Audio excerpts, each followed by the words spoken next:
Tonight on News Final. Parents panicked in Toronto. A teen is shot outside his school. Getting to the federal leaders. Our story on the cost of war makes waves on the campaign trail. And a faster path to your past. There's a new way to research your heritage. From Global Quebec, News Final with Mike Lucater. Well, good evening and thanks very much for joining us. It's been a frightening day of violence in Toronto. A pair of teens were shot in separate incidents. One teenager is dead after a shooting near a basketball court. We'll have more on that story in just a moment. But first, gunfire erupted just before lunch at a technical institute in Scarborough. A student is fighting for his life at this hour after being shot in the abdomen. The incident put a serious scare into students and parents alike. Lauren McNabb has that story.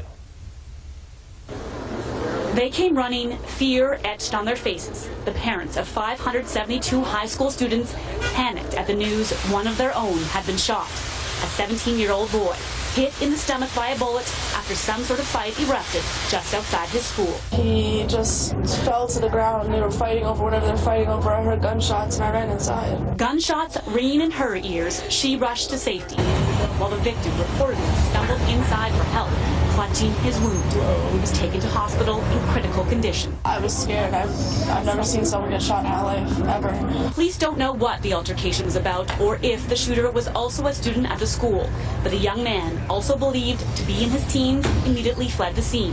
With a suspect at large, the emergency task force combed the streets while this and 3 other schools in the neighborhood went into lockdown.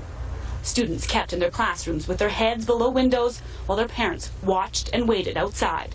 Some of them texting questions of worry back and forth. My heart is just pounding right now because I want her out. It was just 16 months ago that the city responded with disbelief and rage after a 15-year-old was shot and killed inside a different city school. Jordan Manner's death sparked an in-depth investigation into school safety, and one of the recommendations from it was that armed officers be specifically assigned to patrol Toronto schools.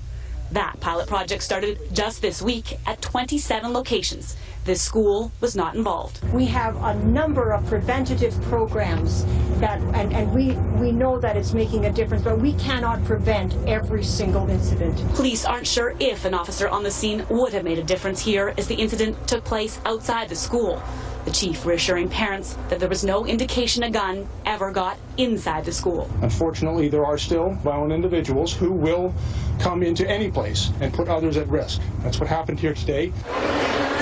Little comfort to parents who had to wait 4 hours before they could wrap their arms around their sons and daughters. Tears of relief that they're safe, mixed with worry that they'll never recover from what they heard and saw. He was a good kid. Lauren McNabb, Global News, Toronto.